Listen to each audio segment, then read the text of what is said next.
Hello there, welcome back to Last Recaps. Before going into the video, please do subscribe and click on the bell icon for more interesting movie recaps. In the mountains of Romsdal in Norway, Tobias is taking his daughter Nora to see the troll peaks.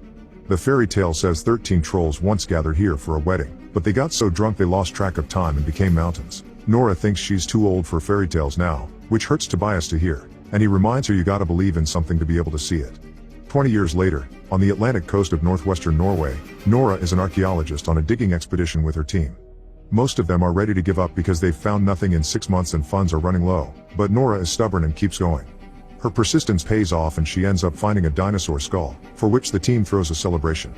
Meanwhile, in the Dovre Mountains, a construction group is working on building a new railway by digging through the mountains.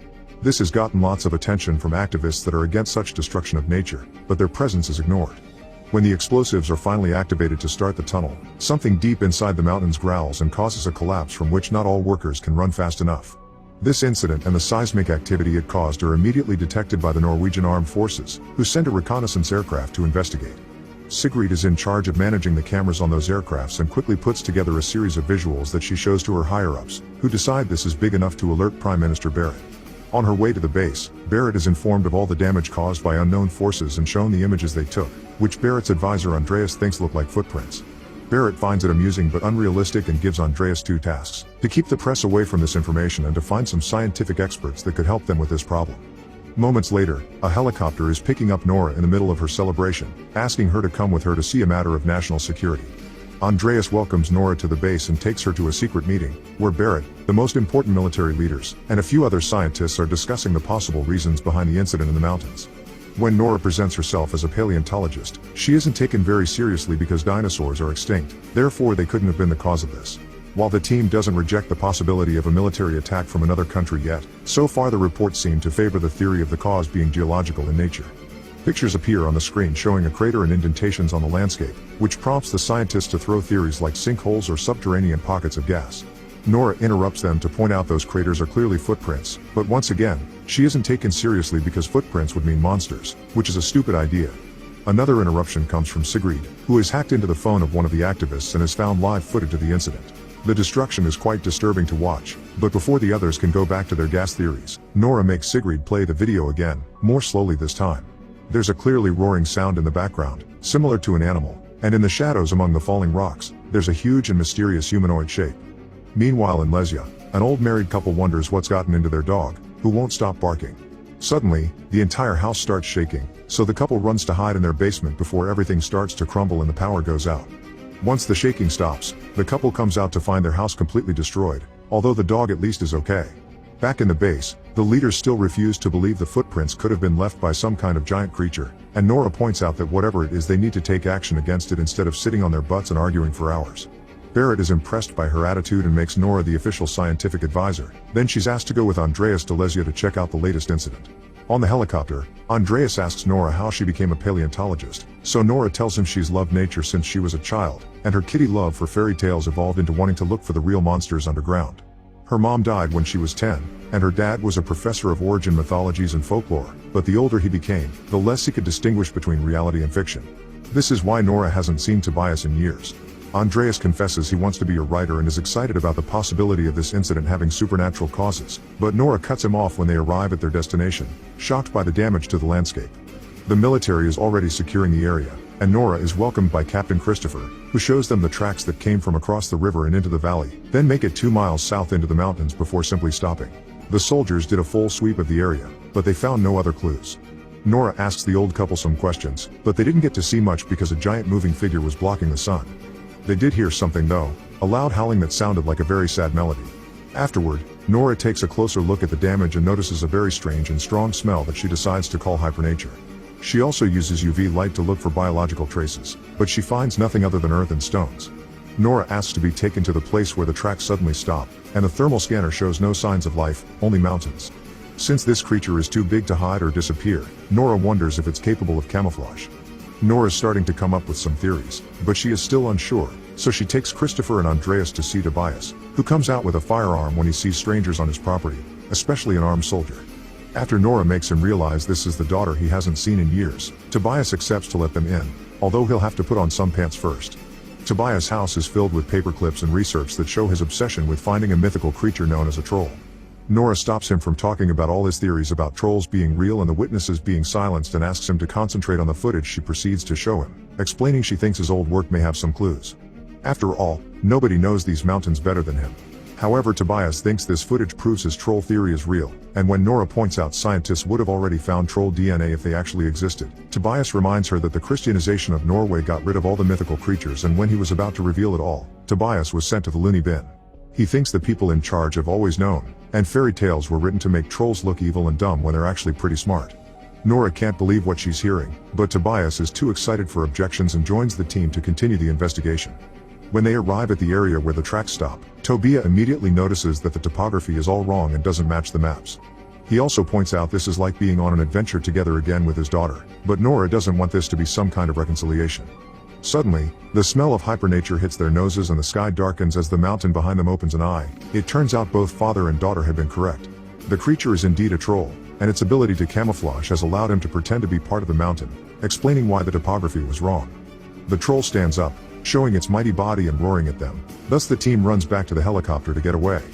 They still manage to get the troll on camera though, and when the base gets the transmission, they can't deny the truth any longer. Christopher takes the group to his military camp in order to call the base to inform them of what they've learned.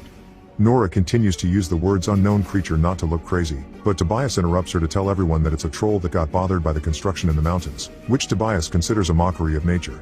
The leaders consider him to be crazy and kick him out, but when Nora asks for more time, she isn't hurt either. They're worried about the safety of their country, so they'll go ahead and prepare a military operation. Afterward, Nora is furious with her dad for ruining it all and wants to leave, but Tobias changes her mind when he explains he knows this isn't a fairy tale. This isn't a troll that will simply be pushed back by weapons and sunlight. The troll has woken up alone and is scared, thus weapons will make it even angrier, not to mention nature always pushes back. Nora accepts he's right and says, now it's just a matter of convincing Christopher of taking them with him. He at first turns them down, but after some begging from Nora, he accepts to hide the trio in his helicopter as long as they promise to follow his orders. Night has fallen over Heidel by the time the whole military operation makes it there. While they wait for the troll to appear, Tobias and Nora remember the old fairy tales they used to share during their adventures, and the two of them finally reconcile. The troll shows up a moment later, but when he gets close enough he stops moving, and Tobias is sure the creature knows they're there. The soldiers open fire on the troll, ignoring Tobias' warnings that it'll only make him angry, but the bullets and the explosions do nothing and only cause it to attack back just like Tobias predicted. Everyone begins running away as the troll destroys everything in its path, including the cameras that were transmitting the operation to the main base. The team hides behind a tree with a wounded soldier, and when they're about to move away, the troll reaches down and grabs the soldier to eat it. Tobias explains the troll probably smelled the blood from the soldier's wounds. Nora, Andreas, and Christopher want to run away, but Tobias decides to approach the troll and try a friendly approach. To everyone's shock, the troll actually stops moving and answers Tobias' gentle words with peaceful groans, but unfortunately not all the soldiers got the memo. A truck opens fire on the troll again, and when the creature turns around to counterattack, it accidentally hits Tobias in the process. As the troll walks away, Nora rushes to her father's side, and Tobias mumbles the words the palace, the king, home, asking his daughter to remember to believe before he dies. When they return to the base, Nora keeps herself busy looking over Tobias' research to forget the pain and look for a solution. When Andreas and Christopher come to check on her, they inform her they've lost sight of the troll for now, but the army is getting ready for an airstrike. Nora thinks this attack will have the same result as the first one, meaning they need to think outside the box. The fairy tales say trolls don't like sunlight, but they've seen this one come out in daylight. The other clue they have is Tobias' mention of how the trolls were destroyed by the Christianization of Norway, which gives Nora an idea. They contact Barrett and the others to explain that stories say trolls used to throw boulders at churches when they heard the bells, which means bells are what they need to use. The leaders think this is ridiculous, so Christopher has to cut in to remind them nothing has worked so far and they need alternatives, thus Barrett reluctantly gives them permission to carry on the plan. The troll reappears moments later, coming closer to the Hunderfossen family park and causing massive panic among the crowd. As everyone begins running away except for a little girl that wants to watch the creature, Christopher and Nora show up in a helicopter, guiding a whole hover that is carrying giant bells. They surround the troll with these bells as they make them ring, and Nora turns out to be right. The sound does hurt the troll's ears. However, the troll also doesn't hesitate to attack to defend himself, hitting the helicopters and making them crash. When one is about to fall on top of the little girl, the troll surprisingly grabs the helicopter to save her before it walks away. Since this happened in such a public location, now the whole world knows about the troll and the fact it's making its way to the capital city. Newscasts from every country cover the incident and phone-recorded clips go viral on social media. When the team returns to the base, a furious Barrett ignores Nora when she points out the bells did work, so they should try again from a different angle, and kicks her out of the base. On her way out, Nora bumps into Christopher, who confesses he thinks Barrett is making a mistake and he'll be there for Nora if she ever needs anything. In the conference room, the military leaders tell Barrett about some dangerous missiles that haven't been officially approved yet. Barrett can't believe she didn't know about this, and Andreas points out such weapons shouldn't even be considered, but this only gets him kicked out of the room. Seeing as he won't be taken seriously, he decides to quit and rejoin Nora on his way out, telling her to get ready because they're evacuating the city. Moments later, Barrett appears on TV officially announcing a state of emergency and asking all the citizens to collaborate as their soldiers take over to prepare for the next operation and help them evacuate without issues. Nora and Andreas are in the same car and get stuck in traffic, so Nora uses this time to keep looking at Tobias' research. The pages keep mentioning Sinding and something about a gatekeeper, which prompts Andreas to comment it could be Rickard Sinding, the Lord Chamberlain at the royal palace. Nora suddenly remembers Tobias mentioning king, palace, home before his death, and reaches the conclusion they need to go to the royal palace. Andreas drives them there and they are stopped by the guards at the gate, but Sinding immediately comes to let them in because he expected Tobias or someone related to him to show up sooner or later. Sinding explains he respected Tobias, even if Tobias hated him, and his stubbornness allowed him to be one of the few people that discovered the secret underneath the palace. Once upon a time, it was considered good luck to build a palace on top of another king's home, and it turns out this particular palace has been built where the Troll King used to live.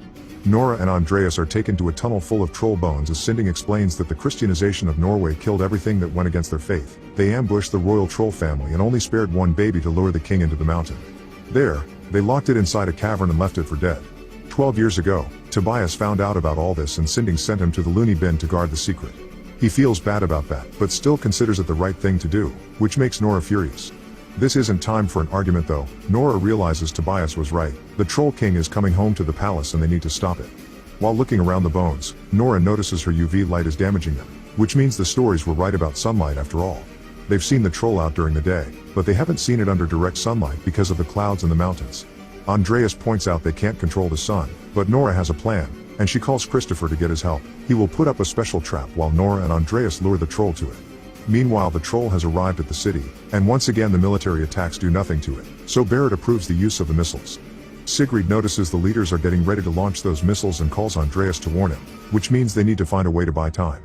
Andreas asks Sigrid to try to hack into the army's system to stop the launching while Christopher is ringing the alarm system all over the city. This brings all his soldier friends to his location to help him with the trap. Sinding helps as well, asking the guards to put one of the troll's skulls on the biggest truck they have, which Nora and Andreas will drive around the city to lure the troll away from the palace. It takes Sigrid a few tries to get into the system, but once she's in, she immediately stops the missiles, giving Nora and Andreas the time they need. When the troll comes closer, they finally take off and reveal the skull on the back of the truck, which causes the troll to roar in anger and go after them as planned. Nora calls Christopher to tell him they're on their way, prompting him to offer a motivational speech to his soldiers in order to keep them brave when the monster finally appears. After lots of crazy driving through the streets of Oslo, Nora and Andreas reach the highway only to accidentally lose the skull in the process. The troll stops running to pick it up, letting out a painful grieving groan for its children before it notices its reflection on a building.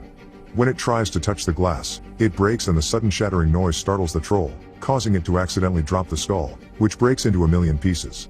Furious, the troll roars in pain, making Nora feel how sad it is over being the last of its kind.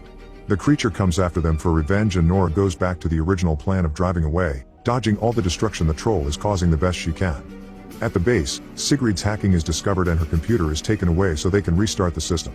Seconds later, Nora and Andreas make it to the area with the trap, so they jump out of the truck to finish luring the troll right to the center as it steps on the vehicle.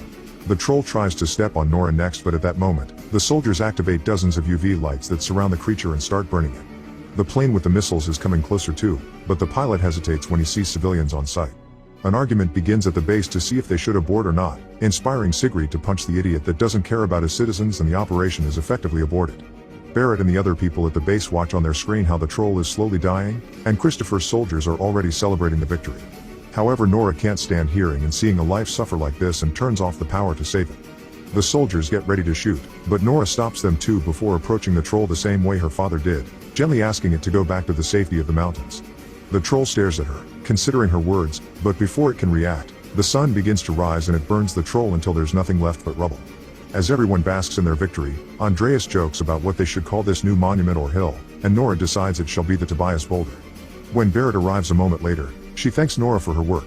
Andreas reminds the Prime Minister that he quit and announces he'll be a writer. Then when he walks away with Nora, he wonders if there may be more creatures hidden in Dovra.